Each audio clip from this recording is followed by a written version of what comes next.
हरे भरे खेतों और पीली सरसों की खुशबू से घिरे छोटे से गांव में एक बूढ़ी अम्मा रहती थी जिसका नाम था गंगा देवी। उसकी उम्र 80 साल से ऊपर हो चुकी थी। पीठ झुकी हुई, आंखों में मोतियाबिंद की धुंध थी, लेकिन दिल में बेटे के लिए अटूट ममता अब भी वैसे ही धड़कती थी जैसे किसी जवान माँ के दिल में होती है। उसका बेटा रामलाल गांव का साधारण किसान था, मेहनती और सीधा साधा। सुबह से शाम तक खेतों में हल चलाता, मिट्टी में पसीना बहाता और शाम को घर लौटकर माँ के चरण छूकर उनका हाल पूछता।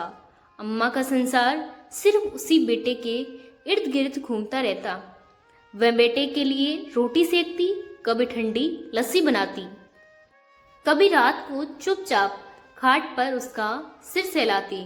दोनों का घर मिट्टी की दीवारों और खपरेल की छत से बना साधारण सा था, लेकिन उसके भीतर जो प्रेम था वह किसी महल से कम नहीं था।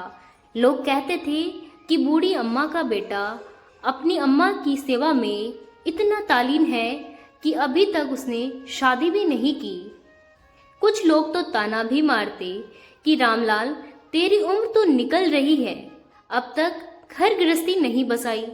लेकिन वह सिर्फ मुस्कुरा कर देता और कहता, मेरी माँ ही मेरी सबसे बड़ी गृहस्थी है। जब तक वह मेरे साथ है मुझे और कुछ नहीं चाहिए। अम्मा कभी कभी यह सुनकर सोच में पड़ जाती।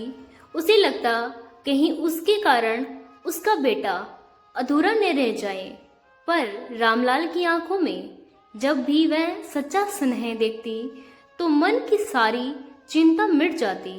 वक्त गुजरता गया। साल दर साल खेतों की हरियाली, मौसमों का आना जाना और गांव का बदलना चलता रहा, पर अम्मा और बेटे का रिश्ता जैसा का तैसा रहा। फिर एक दिन अचानक गांव में अकाल पड़ गया। बारिश समय पर नहीं हुई, खेत बंजर होने लगे, लोग शहर की ओर पलायन करने लगे। रामलाल भी परेशान था कि अब वह अम्मा को कैसे खिलाएगा, लेकिन उसने हार नहीं मानी। दिन रात मजदूरी करके, कभी बैलगाड़ी चलाकर, कभी किसी और के खेत में काम करके वह अम्मा की थाली कभी खाली नहीं होने देता। अम्मा बार बार कहती, बेटा तू अपने लिए भी सोच, मेरी चिंता मत कर। लेकिन रामलाल का जवाब हमेशा वही होता, अम्मा जब तक तेरी सांसें चल रही है मेरी जिम्मेदारी चल रही है। वक्त ने एक और मोड़ ला दिया। अम्मा अब बहुत बूढ़ी हो चुकी थी, हाथ पांव कांपने लगे थे।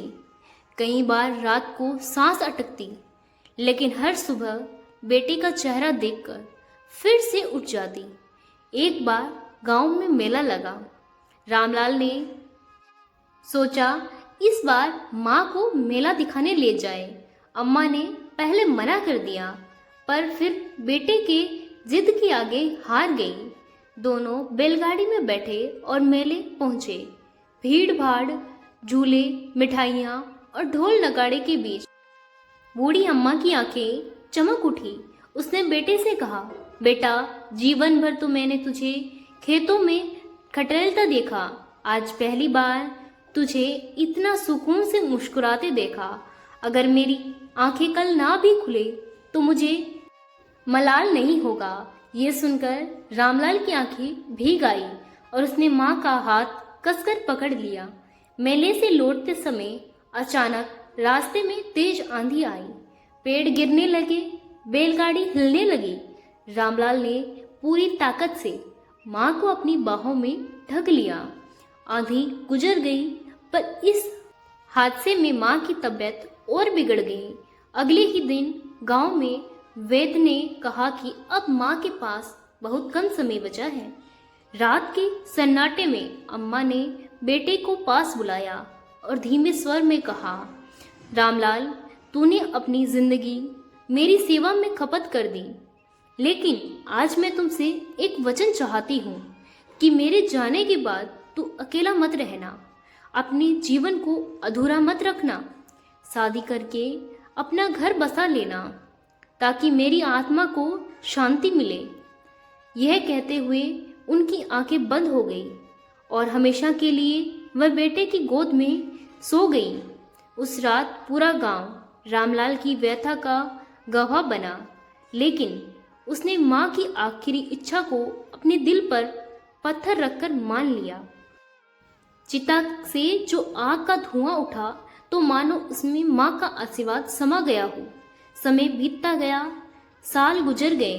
रामलाल ने शादी की, बच्चे हुए और परिवार बसाया, लेकिन हर रात सोने से पहले वह अपनी आंगन के कोने में उस खपरेल की टूटी दीवार देखता जहां कभी बूढ़ी अम्मा बैठकर उसे रोटी खिलाती थी, और उसकी आंखें अनायन भर जाती।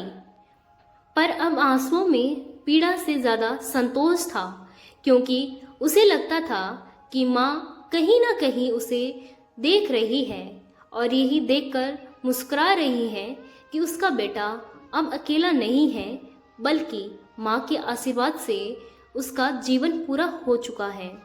और यही अंत ऐसा था कि जब भी कोई गांव वाला उस बूढ़ी अम्मा और बेटे की कहानी सुनाता तो दोबारा सुनने की जिद करता, क्योंकि उसमें माँ बेटे के प्रेम, त्याग और आशीर्वाद की ऐसी छपा थी जो दिल में उतरकर कभी मिटती ही नहीं थी।